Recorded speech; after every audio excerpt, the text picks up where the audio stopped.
Class 12th optical instrument chapter.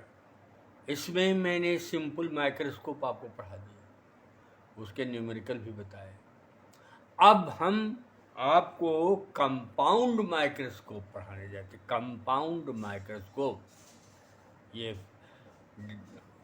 5 marks का question से related आता है, थ्योरी और न्यूमेरिकल मिला देते हैं, तो इसलिए बहुत इम्पॉर्टेंट है ये। अब कंपाउंड माइक्रोस्कोप में देयर आर 2 लेंसेज, एक ऑब्जेक्टिव लेंस और एक आईपीस लेंस। ये ऑब्जेक्टिव, ये आईपीस लेंस। इसका फोकल लेंथ कम होता है और आईपीस का थोड़ा ज़्यादा होता है। मतलब अगर ये 2 सेंटीमीटर है तो ये 3 सेंटीमीटर है, और इस तरीके से ज़्यादा डिफरेंस नहीं होता है, थोड़ा ज़्यादा होता है। तो ये आपका ऑब्जेक्टिव लेंस है, इसका फोकल लेंथ कम और एपर्चर भी कम होता है। एपर्चर मतलब इसका जो सर्कुलर एरिया है वो अपर्चर, जिससे लाइट आती है। अपर्चर ऑफ द लेंस, तो ऑब्जेक्टिव लेंस का अपर्चर कम होता है और आईपीस का अपर्चर ज़्यादा होता है, जिससे ज़्यादा रेज आँख में जा सके, और इसका फोकल लेंथ कम होता है, इसका फोकल लेंथ ज़्यादा होता है। इन दोनों लेंसेज को एक ही एक्सिस पर कोएक्सियल रखा जाता है। कोएक्सियल का मतलब एक ही एक्सिस पर रखा जाता है, और इनके बीच का जो डिस्टेंस है, रैक एंड पिन अरेंजमेंट, घुमाते जाओ तो डिस्टेंस ज़्यादा हो जाएगा और कम हो जाएगा। तो और ये अलग ट्यूब में होता है, ये दूसरी ट्यूब में होता है, तो दोनों ट्यूब के बीच रिलेटिव डिस्टेंस चेंज करते हैं। रैक एंड पिन अरेंजमेंट कहते हैं, रैक एंड पिन अरेंजमेंट। तो ये इससे दोनों लेंसेज के बीच का डिस्टेंस हम लोग चेंज करते हैं। इसका फोकल लेंथ एफ मान लिया, इसका F O, objective O for objective, E for उल्टा हो गया। अरे ये कैसे हो गया? ये है एफ ओ और ये है एफ ई। हाँ, तो इस तरीके से थोड़ा सा उल्टा हो गया था लिखने में, अब आप क्लियर हो गया। ये ऑब्जेक्टिव लेंस का फोकल लेंथ एफ ओ और आई पीस का फोकल लेंथ एफ ई। अब इमेज फॉर्मेशन देखिए। इमेज फॉर्मेशन ये है कि ऑब्जेक्ट को, ये देखिए ऑब्जेक्ट को आईपीस लेंस के ऑप्टिकल सेंटर और फोकस के बीच कहीं रखते हैं। फोकस से दूर नहीं, बिल्कुल फोकस के पास ही, इधर की ओर, मतलब लेंस की ओर। फोकस से पहले ही रखो, फोकस के बाद रखोगे तो ये माइक्रोस्कोप नहीं बन पाएगा। यह बात ध्यान में रखना कि ऑब्जेक्ट को फोकस से थोड़ा पहले रखो, और फोकल लेंथ कम होता ही है, तो इसका इमेज ए बी ऑब्जेक्ट का image A dash B dash बन जाए। अब जब ए डैश बी डैश इमेज बन जाएगा तो वो इमेज आई पीस लेंस के लिए ऑब्जेक्ट का वर्क करेगा, और ए डैश बी डैश इसके लिए ऑब्जेक्ट का वर्क करेगा। अब ऐसा न हो कि यहाँ से रे दूसरा शुरू कर दो, अरे रेस तो यहीं से आएंगी, यहाँ उसी रे को आगे बढ़ाओ। ऐसा न कर देना। बहुत सी किताबों में ये इन्होंने क्या किया, यहीं से रे दूसरी ले लिया। अरे कहाँ से रे यहाँ से जनरेट होंगी? रे तो यहीं से आ रही हैं, उन्हीं को आगे बढ़ाओ। तो यहाँ पर आपको इमेज, ये जो ए डैश बी डैश इमेज है, ये इसके लिए एक ऑब्जेक्ट का वर्क करेगा। तो हम करें क्या? एक ट्रिक बताते हैं आपको इमेज बनाने का। ये लिखिएगा नहीं, ये सीखिए। ये इमेज बनाने के सीखिए नहीं, इमेज कहीं बनेगा, रेज कहीं जाएंगी। ए डैश बी डैश तो खैर आसान था कि यहाँ से जो पैरेलल रेज आए फोकस से होकर चली जाए, और जो ऑप्टिकल सेंटर से जाए वो अपने ही पाथ पर ऐसे चली जाए। तो दोनों रेज यहाँ काटती हैं, तो यहाँ ए डैश हो गया, यहाँ से परपेंडिकुलर डाल दो तो ए डैश बी डैश, ये इमेज बना। अब हम यहाँ ट्रिक जो बताते हैं वो सुनो। इस ए डैश और ई को डॉटेड लाइन से मिलाइए, अब आगे बढ़ा दीजिए। इसको पीछे भी बढ़ा करके इस लेंस के थोड़ा और आगे, यहाँ पहले न रखिएगा, थोड़ा आगे ले जाइए, क्योंकि इन दोनों का फोकल लेंथ कम होता है, ये डिस्टेंस कम होता है। रखिए तो इमेज यहाँ बनेगी कहीं, तो इसलिए ये ऐसे आए। जब इसका फोकस से बाहर आप पहुंच जाएं तो वहीं ए डबल डैश से यहाँ परपेंडिकुलर डाल दीजिए, A double dash B double dash, image बन गया। लेकिन हमने बताया इमेज तो वहाँ जहाँ रेज काटती हैं, इंटरसेक्ट करती है, इंटरसेक्ट करती हुई लगे, वहाँ इमेज बनता है। तो इसको ऐसा बनाओ कि इंटरसेक्ट करती हुई लगे। और ये दोनों रेज जो ए बी से आई थी वो तो आगे लेंस तक ले जाओ। देखो ये इस रे को लेंस तक ले गए, जो फोकस से आ रही थी उसको भी लेंस तक ले गए यहाँ। अब यहाँ 2 पॉइंट होंगे, इन पॉइंट को ए डबल डैश से डॉटेड मिला दो, इन पॉइंट्स को ए डबल डैश से डॉटेड मिला दो और आगे बढ़ा दो। आगे बढ़ा दो तो ये डाइवर्जिंग हो जाएंगी, डाइवर्जिंग होंगी जैसा बता रहे हैं, तो आप देखेंगे कि ये डाइवर्ज होती हुई लगेंगी। अब फिगर को देखा जाएगा तो हमने ऐसे खींचा तो ये रेज इधर कन्वर्ज किया लेंस ने, इसको कन्वर्ज किया लेंस ने, पीछे बढ़ाने पर ये डबल डैश पर मिला। और अगर अपने मन से आप इसे कन्वर्ज कर देंगे तो कोई ज़रूरी है डबल डैश पर मिले। हो सकता है यहाँ मिल जाए, यहाँ मिल जाए, यहाँ बहुत दूर जाके मिले। एग्जैक्ट कहाँ रे डायग्राम बन पाएगा? रे डायग्राम जब बन पाएगा जब ऐसे करोगे, स्केल से खींचिए, फर्स्ट क्लास से फिगर बनेगा आपका। अब इससे फ़ायदा क्या हुआ? जो ए डैश इस लाइन को खींचा था तो यहाँ एक बीटा एंगल मिला। फाइनल इमेज आई पर, आई माने आई पीस पर जो एंगल बनाता है वो है beta.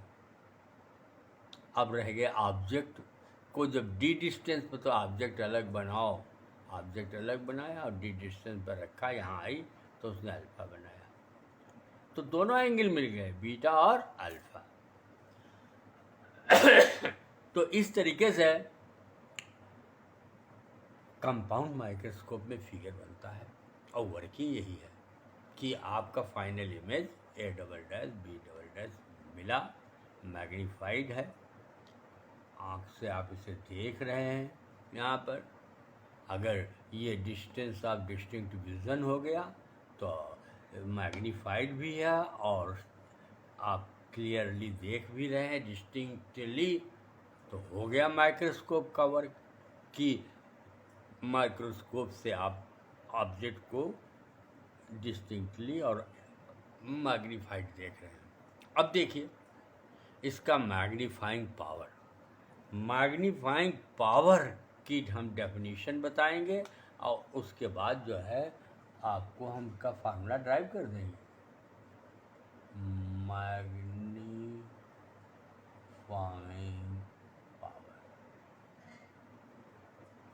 Magnifying power, what is magnifying power of a microscope? ये मैंने आपको पिछले एक आर्टिकल में बताया था, फिर बताते हैं और उसे सुनो, ढंग से याद करने की कोशिश करो। अब इसमें जो डिस्टेंसेस हैं ज़रा सा वो भी बता दें आपको कि ये जो बी डैश ई ये माइनस यू ई होता है, आई पीस के लिए यू होता है, और ओ बी जो है वो माइनस, ओ बी जो है वो माइनस यू वो है, यू माने ऑब्जेक्ट का डिस्टेंस तो वो माने ऑब्जेक्ट, और ओ बी डैश ये वी ओ है, ये प्लस में है, ये माइनस में है, ये माइनस में है। ये डिस्टेंसेस हम लोग न्यूमेरिकल में यूज़ करते हैं, इसलिए यहाँ बताया। अब हम क्या बताने जा रहे हैं? Magnifying power of a microscope, compound microscope. The magnifying power of any microscope is the ratio of two angles. Ratio of two angles, that is, angle formed by the final image on eye. Eye माने eyepiece है, तो यहीं eye मानेंगे geometrically.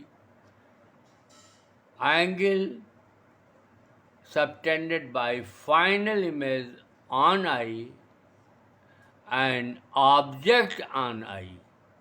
Ratio है तो object on I.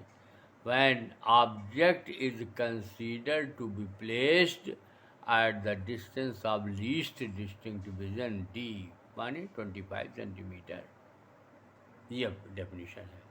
Object is considered to be placed at the distance of least distinct vision capital D. तो m equal to beta upon alpha, that is tan beta upon tan alpha बता ही चुके हैं। तो tan beta a dash B dash upon B dash E, a dash B dash upon B dash E, इस triangle में a dash B dash E triangle में tan beta निकलेगा। tan alpha आपको इस ट्रायंगल में मिलेगा ए बी ई में, तो A B upon D, A B upon D. तो इसको लिखे A dash B dash upon A B और D upon B dash E, D upon B dash E, D upon B dash E लिख दिया, D upon B dash E. अब B dash कितना है? B dash ई कितना है? Minus you E, और D भी माइनस में है, और वी ओ प्लस में है। U A dash B dash upon A B में V O upon U O होता, तो वी ओ प्लस में और यू ओ माइनस में। तो दो माइनस कट के एक माइनस रहना चाहिए, क्योंकि इमेज इन्वर्टेड है। तो मैग्नीफाइंग पावर का फार्मूला जो है वो एग्जैक्ट जनरल फार्मूला ये आया। क्या आया? m equal to minus B O upon U O into D upon U E, D upon U E. ये फार्मूला बहुत आसान है, यहाँ से आप प्रोसेस कर जाएं तो ये आ जाएगा। प्रूफ करने के लिए आता है, इसलिए याद रखिए। क्वेश्चन नंबर 1 फिगर बनाना, इसका कंस्ट्रक्शन रखना, वर्किंग खींचना, फिर उसके बाद ये मैग्नीफाइंग पावर आपका आ गया। Here two conditions are possible. यहाँ पर दो कंडीशन पॉसिबल हैं कि final image is at infinity. ये मुझे बताना है कि फाइनल इमेज जो ये dash double A double dash B double dash वो यहाँ ना बने, एट इन्फिनिटी बने। तो अगर ये कहा जाए कि आप उसका फिगर बनाइए, फाइनल इमेज एट इन्फिनिटी, हमने नहीं बनाया, हम तरीका बता देंगे, आप बना लेंगे। फाइनल इमेज एट इन्फिनिटी का तरीका बता देंगे, आप इमेज बना लेंगे, वह फार्मूला ड्राइव हो जाएगा। देखिए, ये ए डैश बी डैश तो बनेगा ही, और ये लाइन तो आप खींच ले जाएंगे ऐसे। अब क्या करें कि इन रेज को भी यहाँ तक बढ़ा दें। फिर यहाँ से जो बेंड करेंगे टूवर्ड्स द नॉर्मल, तो दोनों को इस लाइन के पैरेलल ही बेंड कर दें, ऐसे पैरेलल। अब इनको पीछे बढ़ाएं तो ये लाइन और ये जो डॉटेड लाइन आपने ए डैश सी को मिलाया था, सब पैरेलल दिखेंगे, कोई बीच में एंगल न बनने पाए, सब डॉटेड लाइन पैरेलल हों। और ये डबल डैश भी न बनाना, ये बना दोगे तो ये डिस्टेंस डी वाला हो जाएगा। अब इमेज कहाँ बनेगी? इन्फिनिटी पर। चाहो तो यहाँ बना दो, वैसे कोई जाएगा नहीं वहाँ देखने, इन्फिनिटी पे कौन जाएगा देखने, तो वो रेज वहाँ इन्फिनिटी लिख देना।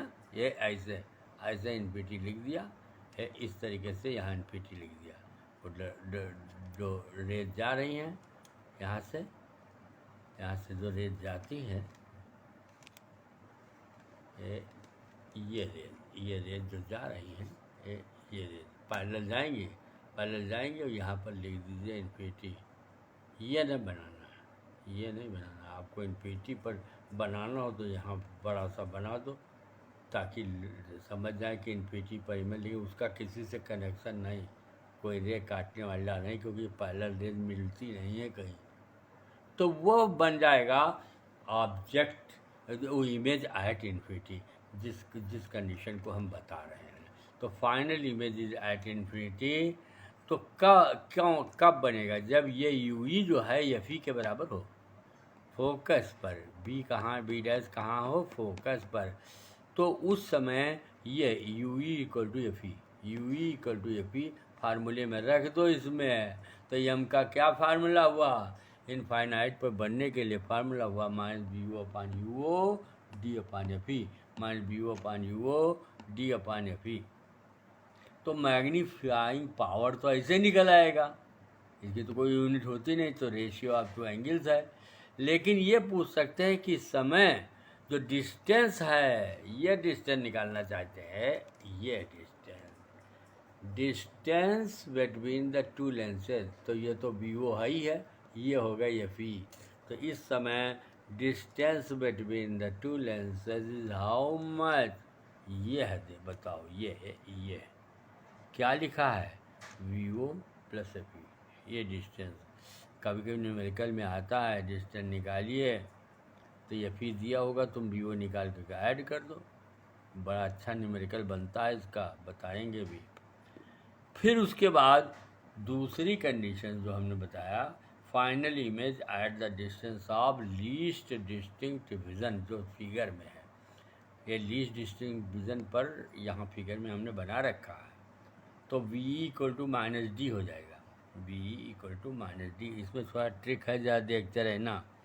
तो 1 upon F E equal to 1 upon V E minus 1 upon U E एक फार्मूला होता है आई पीस लेंस के लिए, कन्वेक्स लेंस के लिए। जब ये फार्मूला आपने लगा दिया तो यहाँ जाएगा, और देख लीजिए।